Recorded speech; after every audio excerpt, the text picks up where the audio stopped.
तो शुरुआत में हमें दिखाया गया रक्तघाट का लोकेशन, जहाँ पे कोलकाता में एक बड़ा सा महल है जो भूल भुलैया का मतलब एक लोकेशन है। एक बहुत बड़ा महल जिसमें एक लड़की डांस कर रही होती है। रात का समय होता है, एक लड़की डांस कर रही होती है। जब वो अच्छे से नाच रही होती है, गाना भी बहुत बढ़िया है, आ नीचे तुम्हारी वाला, वो दूसरा एक वर्जन है।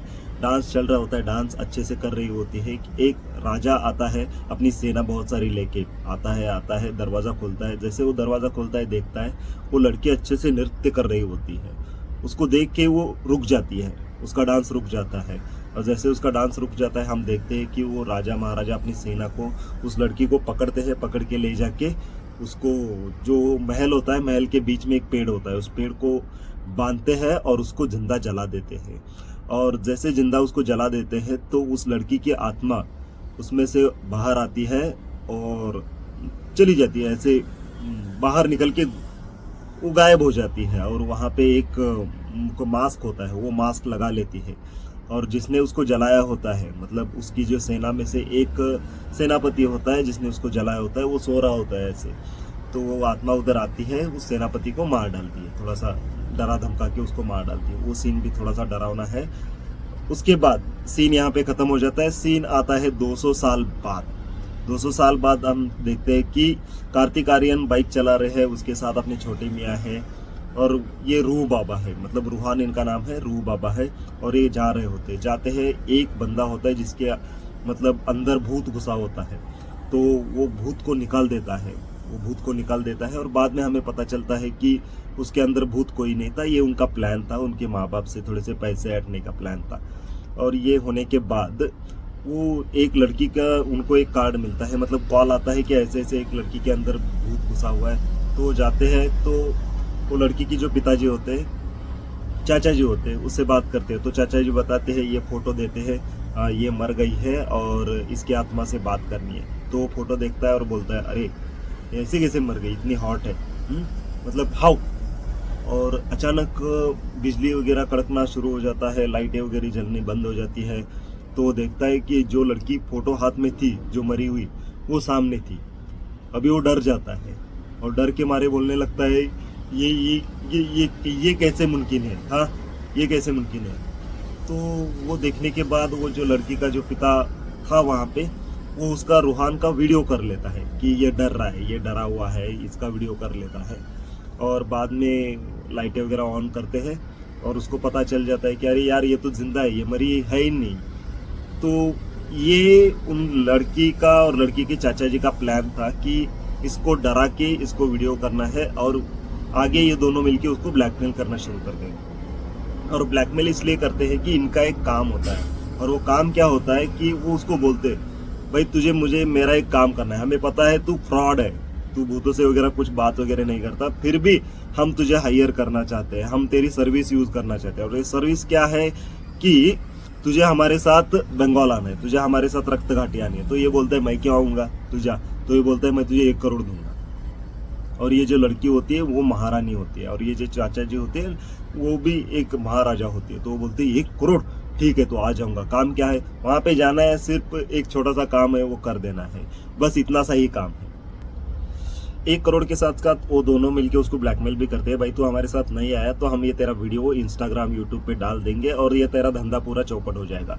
तो ये जो रूह होता है, रूह बाबा, मतलब कार्तिक आर्यन डर जाता है और अपने छोटे मियाँ के साथ वो चला जाता है इन लोगों के साथ। अभी ये बहुत खुश होता है कि चलो ये महारानी है, ये महाराजा है, महल में जाएंगे, रहेंगे, खाएंगे, पियाइश करेंगे। और जैसे वहां पे पहुंचता है तो देखता है एक बड़ा सा महल है, और उस महल के बाहर इनकी गाड़ी आके रुकती है और ये महल की तरफ जाने लगता है। जैसे ही महल की तरफ जाने लगता है, ये लड़की उसको रोक देती है। ये लड़की और उसके चाचा जी रोक देते हैं और बोलते हैं कि महाराज उसके अंदर नहीं रहते, ये पीछे रहते हैं, और पीछे होता है तबेला। तो ये कार्तिक आर्यन बोलता है कि महाराज इस तबेले में रहते, हाँ वो थोड़ा प्रॉब्लम है, ये लोग बोलते हैं थोड़ा प्रॉब्लम है इसलिए तबेले में रहते हैं। और ये बोलते हैं कि उसके अंदर हम दुर्गाष्टमी की पूजा के बाद ही जा सकते हैं, क्योंकि क्या है उसके अंदर मंजोलिका की आत्मा है। तो दुर्गाष्टमी के दिन तुम उसका एक दरवाजा खोल देना, और दरवाजा खोलने के बाद मंजोलिका चली जाएगी और फिर हम उसके अंदर चले जाएंगे। क्योंकि क्या है, उसके पहले यदि खोल दिया तो मंजोलिका बाहर आ जाएगी, मार जाएगी, ऐसे ये लोग बोलते हैं। और ये इसको बताते हैं कि ये सब मतलब कथाएं हैं, अंधविश्वास है। और जैसे ही ये तबेले में उधर घुसता है, छोटे से तबेले में, उधर एक गाय होती है जो गाय दूध देती नहीं, गाय पीती है, जैसे अभी मरने ही वाली है, डिहाइड्रेटेड हुई हुई गाय। और ये अंदर जैसे जाता है तो देखता है कि महाराज होते हैं उधर, इनका परिवार होता है, उनकी पत्नी और उनका बेटा ये सब होते हैं। वो एक कोलगेट का पैकेट होता है, उसमें से पूरा खत्म हुआ, उसमें से दबा दबा के निकल रहे होते हैं। और ये देख के शौक होता है, अबे ये कैसा महाराज है, इसको खाने को कुछ नहीं मिल रहा है। और उसमें वो सीन है कि वो विजयराज लेके आते हैं और महाराज के पैर छूता है, तो विजयराज बोलते हैं अबे महाराज मैं हूँ, ये नहीं है, ये मेरा अंगरक्षक है। और ये अंगरक्षक मतलब सिक्योरिटी गार्ड ऐसा पड़ा हुआ है, फौलाद सिंह उसका नाम, फौलाद सिंह। और ये कैसा, ये बोलता है ये अबे ये कैसे राजा महाराजा लोग हैं, हाँ, ये महल छोड़ के तबेले में रह रहे, एक कोलगेट का पैकेट 4 साल यूज कर रहे हैं, फौलाद सिंह नाम है और ये व्हील चेयर पे पड़ा है, ये मांजरा क्या है। तो ये लोग उनको बताते हैं कि देखो भाई मांजरा ये है कि हम राजा महाराजा तो है, लेकिन ये हवेली हमें बेचनी है, ये हमारा जो महल है ये बेचना है, लेकिन कब, जब इसमें से मंजुलिका की आत्मा चली जाएगी तब, क्योंकि अभी लोग खरीदेंगे ही नहीं। तो इस दुर्गाष्टमी के बाद जब तुम इसका दरवाजा खोलोगे तो ये मंजुलिका की आत्मा चली जाएगी, फिर उसके बाद हम ये बेच देंगे, 1000 करोड़ रुपए आएंगे और तुम्हें 1 करोड़ रुपए देंगे। तो ये डील सब ओके हो जाती है। तो ये एक्चुअली इनका सब लोगों का मानना होता है कि ये मंजुलिका की आत्मा है ही नहीं, तो दुर्गाष्टमी के टाइम तक रुकना ही क्यों है। तो ये क्या सोचते हैं, चलो भाई अभी निकाल देते हैं, इसमें क्या हर्ज है। तब हमें ये आ जाते हैं छोटा पंडित, पंडितायन और ये छोटी वाले बाबा, ये वहाँ पे आ जाते हैं। ये बोलते हैं कि ये सब जो है एक्चुअली यहाँ पे कार्तिक आर्यन को लाया गया होता है कि ये जो यहाँ पे महाराज थे, महाराज का बेटा जो था वो बेटा ही मतलब शहजादा है, शहजादे का पुनर्जन्म हुआ है और वो पुनर्जन्म ही है ये इसका। ये शहजादा वो दरवाजा खोलेगा और मंजुलिका को मारेगा, फिर मंजुलिका चली जाएगी, ऐसे लोगों को बताते हैं, क्योंकि इसका फोटो जो होता है वो शहजादे से मिल रहा होता है। लेकिन ये पंडित, पंडितायन और ये छोटे बाबू राजपाल यादव ये तीनों आते हैं, बोलते हैं कि ये शहजादा वगैरह कुछ नहीं है, ये सब लोगों को उल्लू बना रहे हैं। और जैसे ये बताते हैं ऐसे, तब कार्तिक आर्यन को कुछ याद आता है, याद आने की वो एक्टिंग करता है और बोलता है कि ये तीनों जो होते हैं वो मेरे पिछले जन्म में दासी होते हैं, ये मेरा पैर दबा रहा होता है, ऐसे बोल के उनको काम पे लगा जाता है। तो उनको काम करने को बोलते हैं और ये प्लान क्या करते हैं, अभी सब इमीडिएटली खत्म करते हैं और पैसा लेके चले जाते हैं ना। तो वो क्या सोचते हैं कि दुर्गाष्टमी तक नहीं रुकना है।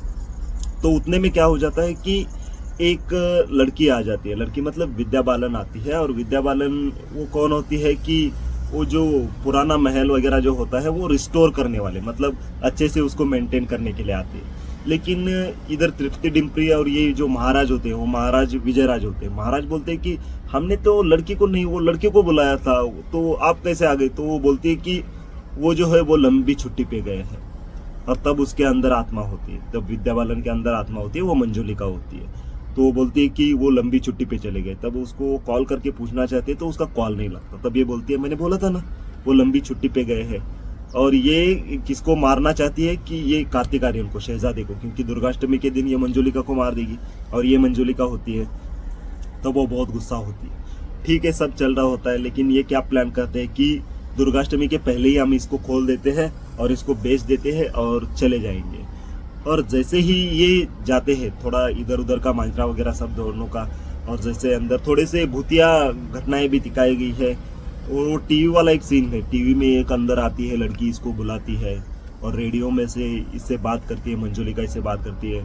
रेडियो शुरू करता है, रेडियो में से बोलते हैं कि मैं तुझे मार डालूंगा। अभी इसमें स्टोरी ये दिखाई गई है कि थोड़ा सा फ्लैशबैक दिखाया गया है। यहाँ पे जो राजपुरोहित होते हैं वो आते हैं और इसको बोलते हैं कि देखो भाई शहजादे, कार्तिक आर्यन को बोलते हैं तू शहजादा है। एक्चुअली में यहाँ पे हुआ क्या था, यहाँ पे जो राजा महाराजा थे उनकी एक बेटी थी, और उनकी जो बेटी थी वो बहुत बड़ी डांसर भी थी, मतलब योद्धा भी थी। और ये सब ऐसा लग रहा था कि महाराज की अगली गद्दी की वारिस वही है, मंजुलिका ही है। लेकिन बाद में क्या हो जाता है कि महाराज एक दासी से अपना अनैतिक संबंध बना लेते हैं और उस दासी से उनको एक पुत्र हो जाता है। और जैसे उनको पुत्र हो जाता है कि वो उनको वारिस, उस पुत्र को ही वो वारिस करना चाहते हैं। और वो पुत्र कौन होता है, वो होता है कार्तिक आर्यन। और यहाँ पे ये जो मंजुलिका होती है ये बहुत नाराज होती है। फिर बाद में वो जो मंजुलिका होती है वो उस पुत्र को मार डालती है, और जैसे वो उसको मार डालती है मंजुलिका को भी वो लोग मार डालते हैं, जला डालते हैं। ऐसी इसको स्टोरी वहाँ पे बोल दी जाती है। इसीलिए वो मंजुलिका की आत्मा वहाँ पे है, क्योंकि उसने उसको मारा था, और मंजुलिका अभी भी उसको मारना चाहती है, अभी कार्तिक आर्यन को मारना चाहती है, क्योंकि कार्तिक आर्यन उसको मारने के लिए यहाँ पे आया है। तो दुर्गाष्टमी के दिन जब ये पवित्र अवसर होगा तब वो दरवाजा खोलेंगे और एक तेल ला के देंगे उसको मार डालेंगे। ये सब प्लान सेट होता है। लेकिन ये लोग क्या करते हैं, दुर्गाष्टमी के दिन तक हमें रहना ही नहीं है। अभी यहाँ पे विद्या बालन आ चुकी है जो मंजुलिका है, क्योंकि ये इम्पॉसिबल था कि दरवाजे खोले बिना यहाँ पे बाहर कैसे आई हो। जब तब हमें पता चल जाता है कि ये जो पंडितायन और ये राजपाल यादव जो चुटिया वाले होते हैं वो क्या कर रहे होते हैं, वो अपनी रोल्स रॉयस लेके जा रहे होते हैं। और रोल्स रॉयस ये इनकी बैलगाड़ी होती है, 2 बैल होते हैं जिसका एक का नाम रोल्स और एक का नाम रॉयस होता है। वो जा रहे होते हैं और अचानक बारिश वगैरह हो रही होती है, तो वो रुकते हैं और इस भूल भुलैया महल में घुस जाती है। और जैसे महल में घुसते हैं तो वहाँ पे वो दरवाजा होता है, वो दरवाजा खोल देते हैं। दरवाजा खोलते ही वहां से वो मंजुलिका बाहर आ जाती है। तब से वो बाहर ही होते हैं। लेकिन ये क्या करते हैं, ये अंदर मजे मार रहे होते हैं। लोगों को लगता है कि दरवाजा बंद ही है, और ये बाहर से दरवाजा बंद करते हैं, अंदर रह रहे होते हैं। लोगों को ये पागल बना रहे होते हैं। लेकिन जब ये कार्तिक आर्यन वगैरह ये सब लोग आते हैं तो इनका जो भांडा होता है वो फूट जाता है, और ये राजपाल यादव ये सब बोल देते हैं। और फिर वो राजपुरोहित को पता चल जाता है कि मतलब दरवाजा पहले से ही खुला है, मंजुलिका बाहर ही है। तभी विद्या बालन को हम देखते हैं। मतलब वो जब इन्होंने दरवाजा खोला था तो विद्या बालन आ चुकी होती। और जैसे अभी ये दरवाजा खोलते हैं तो ये तो पहले से ही वो खुला था, इन लोगों ने खुला हुआ था और ये अंदर ही था, फिर से नकली बंद किया था, और ये खोल देते हैं। और फिर इनको पता चल जाता है कि अंदर तो कोई नहीं है, क्योंकि विद्या बालन पहले से ही बाहर थी। अभी विद्या बालन क्या प्लान करती है, मंजुलिका प्लान करती है कि भाई इसको मारना है, क्योंकि ये जो होती है ना, ये उसको मारना चाहती है क्योंकि वो इसको मारना चाहता है। और ये क्यों मारना चाहते हैं, क्योंकि इनको ये प्रॉपर्टी सेल करनी होती है। और तभी वहां पे हम देखते हैं कि और एक लड़की आ जाती है इसमें, और एक लड़की आ जाती है।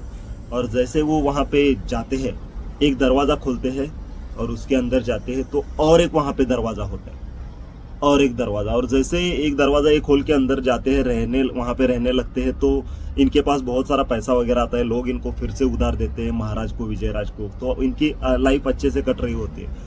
तो अंदर और एक दरवाजा देख के ये लोग डर जाते हैं, और ये क्या बोलते हैं कि अरे फिर और एक दरवाजा। अभी तो लोगों को पता चल गया था कि यहाँ पे भूत वगैरह कुछ नहीं है, तो हमने दरवाजा खोल दिया, तो लोग ये अभी खरीदना चाहते। अभी और एक दरवाजा है, ये पता चल गया तो मुश्किल हो जाएगा, तो ये बताते नहीं है। ये क्या सोचते हैं कि ये दरवाजा भी खोल देते हैं। अभी वो राजपुरोहित वहां पे आते हैं कि उनको भी पता नहीं था ये और एक दरवाजा कहाँ से आया। तो वो बोलते हैं कि अभी भाई एक दरवाजा तो आपने खोल दिया, लेकिन ये दूसरा वाला दरवाजा इसको मत खोलना, आप इसको मत आप खोलना दुर्गाष्टमी के दिन, जब तक मैं ना बोलूं। तो ये बाहर आते हैं तो कार्तिक आर्यन क्या बोलता है कि अभी मैं तो चला जाऊंगा यहाँ से, मैं तो चला जाऊंगा। तब अचानक वहां से वो खड़ा होता है और ऊपर देखता है, वहां पे तृप्ति डिम्बरी होती है, और जैसा हाय हेलो करता है, आओ नीचे आओ बोलता है, और नीचे आओ जैसे बोलता है वो वहां से कूद जाती है। और जैसे वो कूद जाती है और ऐसे ऐसे भूत बन के इसकी तरफ आने लगती है, और जैसे इसके ऊपर झपट लेती है इसकी आंख खुलती है। मतलब वो एक सपना था, ये एक सपने में हो रहा होता है। और सुबह उठता है, ये बोलता है कि चलो अभी तैयार होते हैं, ये क्या मतलब बेचने वाले है ही नहीं, क्योंकि पैसा तो यहाँ पे मिलने वाला नहीं। ये सब जा रहे होते, तो अचानक वो क्या बोलते हैं कि देखो भाई हमने एक दरवाजा तो खोल दिया है। कार्तिक आर्यन विजयराज को बोलता है कि उस पुरोहित ने बोला है कि दूसरा दरवाजा खोलना नहीं है, लेकिन हम यदि उसको बोले बिना दूसरा दरवाजा खोल दे तो इमीडिएटली हम इसको बेच के ना चले जाएंगे, कोई बात नहीं, क्यों दुर्गाष्टमी के दिन तक क्यों रुकना है। और जैसे वो दरवाजा खोलते हैं तो पुरोहित वहां से दौड़ते हुए आ जाता है। पुरोहित वहां से दौड़ते हुए आ जाता है और उसको बोलता है मैंने बोला था आपको ये दरवाजा नहीं खोलना है। और अभी अभी मुझे एक बात पता चली है, क्योंकि मैंने वो इनका महल का एक ग्रंथालय होता है, उसमें एक स्टोरी पढ़ के आते हैं और वो बताते हैं कि मंजुलिका की और एक बहन थी अंजुलिका, और जो मंजुलिका बहुत अच्छी डांसर थी, वो छुप के वार करती थी, लेकिन अंजुलिका वैसी नहीं थी। अंजुलिका भी बहुत अच्छी डांसर थी, बहुत अच्छी मतलब युद्ध कला जानती थी, लेकिन वो डंके के चोट पर वार करती थी, मतलब सामने से वार करती थी। तभी हमें दिखाया जाता है कि माधुरी दीक्षित की एंट्री होती है वहां पे, माधुरी दीक्षित आती है और वहां पे इंटरवल होता है, और फिर माधुरी दीक्षित की उसकी थोड़ी सी फ्लैशबैक स्टोरी हो जाती है। ये एक नहीं 2 बहनें होती है, ओके, 2 बहनें होती है, और दोनों बहनें एक साथ रह रही होती है। अभी ये मंजोलिका इसमें है कौन, ये दो इन लोगों को पता नहीं चलता, क्योंकि क्या है, और जैसे बाद में ये दरवाजा भी खोल देते हैं और फिर माधुरी दीक्षित भी वहां पे आ जाती है एंट्री करके, और माधुरी दीक्षित का नाम मंदिरा है, ओके, एक मंदिरा, और ये मिलन विद्या बालन का, विद्या बालन जो यहाँ पे आ चुकी होती है वो ये रिस्टोरेशन का काम करने, और ये माधुरी दीक्षित आती है मुझे महल खरीदना है, ओके, ये महल खरीदना चाहती है। तभी हम देखते हैं कि विद्या बालन के अंदर मंजोलिका क्या, मंजोलिका विद्या, अभी हमें पता नहीं चलता कि मंजोलिका है कौन आखिर में, विद्या बालन है या माधुरी दीक्षित है। दोनों जब आमने सामने होते हैं तो दोनों एक दूसरे का गला पकड़ लेते हैं, ऐसे दोनों एक दूसरे को मारना चाहते हैं, और वहां पे वो सीन रुक जाता है। फिर दूसरे दिन हम देखते हैं कि भाई अभी आगे करना क्या है, आगे करना क्या है, तो दोनों ये सब लोग आके मिल के क्या बोलते हैं, चलो अभी इमीडिएटली इसको बेच देते हैं, और माधुरी दीक्षित के पास जाते हैं कि आप इसको अभी खरीद लो, अभी खरीद लो, क्योंकि अभी हमें बेचना और चले जाना है। और महल में बहुत सारे ऐसे घटनाएं हो रही थी, सब लोग डर रहे होते, तो ये माधुरी दीक्षित क्या बोलती है कि अभी नहीं खरीदूंगी, मैं आपको 1000 करोड़ दूंगी, लेकिन अभी नहीं खरीदूंगी, ये कब खरीदूंगी, मैं दुर्गाष्टमी के दिन 2 दिन बाद। तभी अचानक एक विकी या क्या नाम है उसका, एक आदमी आता है, तो वो बोलता है चलो मैं इसको खरीद लूंगा, 1000 करोड़ क्या 1100 करोड़ दूंगा, और अभी खरीद लूंगा इसको, अभी डील करूंगा। तभी माधुरी दीक्षित बहुत गुस्सा होती है, ऐसे कैसे, ऐसे उसके अंदर मंजोलिका की आत्मा आ जाती है और बहुत गुस्सा होती है, और वो डील करके चला जाता है। और जैसे वो सिंहासन देखता है, सिंहासन, वहाँ पे सिंहासन बोलता है ये बहुत अच्छा है, मैं लेके जाऊंगी, तब वहाँ पे विद्या बालन होती है, और विद्या बालन बोलती है कि नहीं, ये सिंहासन तुम नहीं ले जा सकते। तो वो इंसान बोलता है, वो आदमी बिजनेसमैन बोलता है कि नहीं, मैंने इसको खरीद लिया और तुम्हारी यहाँ पे कोई जरूरत नहीं, तुम यहाँ पे चले जाओ। तभी उस सिंहासन को ऐसे उठाती है, जैसे भूल भुलैया पहला वाला सीन है ना, वो कौन सा बेड उठाने वाला, सेम वैसे सिंहासन उठाती है, और वो बोलती है मैं मंजोलिका हूँ, ये सिंहासन मेरा है, तू कौन है ये उठाने वाला। और जैसे ये सब तृप्ति डिम्परी देखती है कि विद्या बालन के अंदर मंजोलिका की आत्मा है, और बाहर आके देखती है, और वो कार्तिक आर्यन को बताना चाहती है कि वो विद्या बालन वो मंजोलिका बनी है। तभी वो उसके साइड में ही बैठी होती है, तो वो बोलता है ऐसे कैसे, ये तो यहाँ पे बैठी है, और अभी इसके साथ डील तय है, और वो डील जिसके साथ तय हुई थी वो तो जा रहा होता है रात के समय। और तभी हम देखते हैं कि उसकी गाड़ी के ऊपर वो मंजोलिका की आत्मा वहाँ पे आ जाती है और उसको वहाँ पे मार डालती है। जैसे उसको मार डालती है, ये नेक्स्ट डे उसकी न्यूज़ पता चल जाती है, और वहाँ पे माधुरी दीक्षित आती है और वो हंसने लगती है, कैसे मर गया, और उसकी हंसी देख के सब लोग चौंक जाते हैं कि भाई ये क्या, मतलब सबको पक्का मतलब अभी पता चल जाता है कि यही मंजोलिका है, इसने इसको मारा है। और जैसे वो चली जाती है, इमीडिएटली विद्या बालन भी हंसने लगती है, हा। सब लोग चौंक जाते हैं ऐसा देख के, और बोलती है, ये विद्या बालन उठती है और बोलती है कि ऐसा कोई हंसता है क्या, और वो वहां से चली जाती है। और सब लोग भी बोलते साला ऐसे कोई हंसता है क्या, ये दोनों मंजोलिका हमें मिलके मार डालेंगे।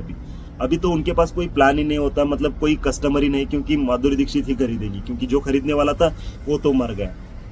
अभी लास्ट में होता क्या है, जैसे वो पढ़ के आते हैं तो उनको पता चल जाता है कि सब यहाँ पे है, और अभी एक को तेल ला के देते हैं, पुरोहित क्या तेल ला के देते हैं, और जैसे तेल ला के देते हैं, वो ये तेल उनको काम क्या बोलते हैं, मंजोलिका यहाँ पे आएगी, ये तेल उसके ऊपर छिड़कना है और उसको जला देना है। अभी ये प्रोसेस तो मतलब ठीक ठाक चल रहा था, सभी लोग यहाँ पे आ जाती है, महल जो होता है महल के बीचों बीच आ जाते हैं। और उसी टाइम पे हम देखते हैं कि विद्या बालन आती है, मंजोलिका ये वो ऐसे वो चल रहा होता है।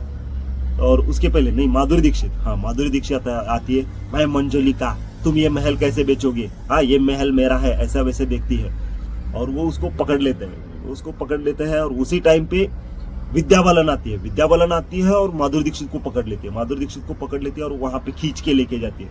और जैसे वो खींच के लेके जाती है और उसके बाल ऐसे पकड़ लेती है, तब सबको पता चल जाता है कि भाई माधुरी दीक्षित नहीं, असली मंजोलिका तो ये विद्या बालन ही है, ओरिजिनल मंजोलिका यही है।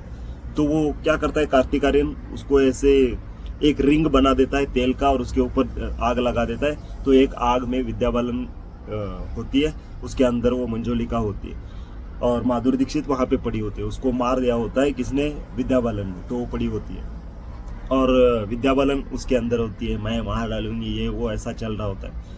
तभी हम माधुरी दीक्षित ऐसे उठती है, आधा चेहरा बिगड़ा हुआ होता है, मैं मंजोलिका बोलती है, मैं मंजोलिका। साला हम कंफ्यूज होते हैं कि मंजोलिका वो भी है, ये भी है, मंजोलिका बोल रही है। तो ये उठती है और वो बोलती है, तुमने उससे जो मारा ना, उसे तो वो फिलहाल खाली पीली वो मर गई, एक्चुअल में मंजोलिका मैं हूँ, उसके अंदर तो आत्मा थी, वो बेचारी वो ऐसे ही है। तो सब लोग बोलते हैं ये क्या है, असली मंजोलिका कौन है। तभी विद्या बालन वहां पे आती है और ये लोग क्या करते हैं कि तेल छिड़क के उसको मारने ही वाले होते हैं। तभी विद्या बालन बोलती है कि रुको, कार्तिक आर्यन को रुकाती है और वो माधुरी दीक्षित को बोलती है, मरने से पहले अभी हम तुम्हें जलाने वाले, उससे पहले एक्चुअली में तुम हो कौन ये बताओ, तुम हो कौन।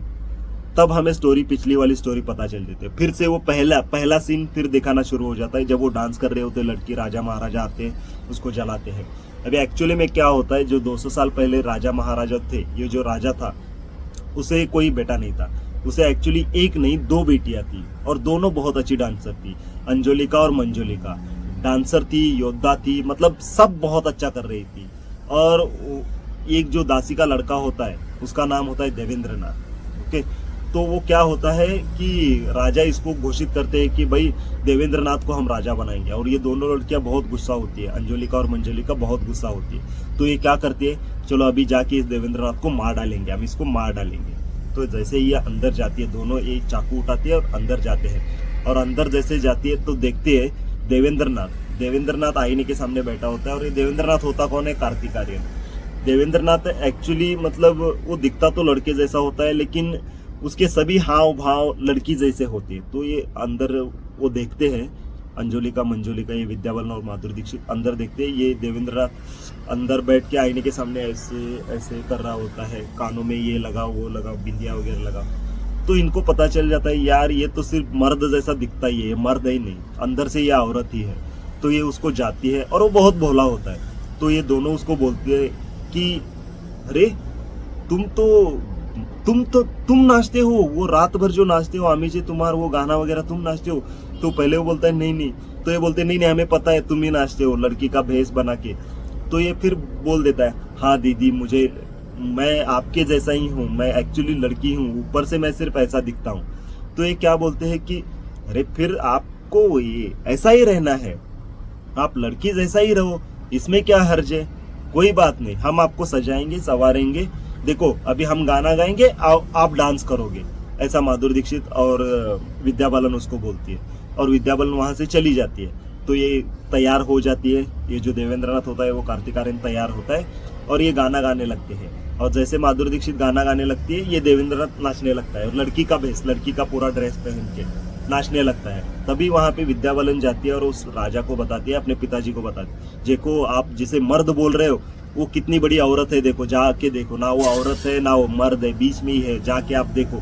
तभी वो महाराजा आते हैं और तभी वो स्टार्टिंग वाला हम सीन देखते हैं, वो लड़की डांस कर रहे होते हैं। एक्चुअली वो लड़की नहीं होती, वो कार्तिक आर्यन होता है, जो देवेंद्रनाथ होता है। 200 साल पहले वो नाच रहे होते हैं और तभी महाराजा आते हैं और देखते हैं, और वो लड़की का मतलब देवेंद्रनाथ का डांस रुकता है और वो महाराजा उसको लेके जाते हैं और सबके सामने उसको जिंदा जला देते हैं।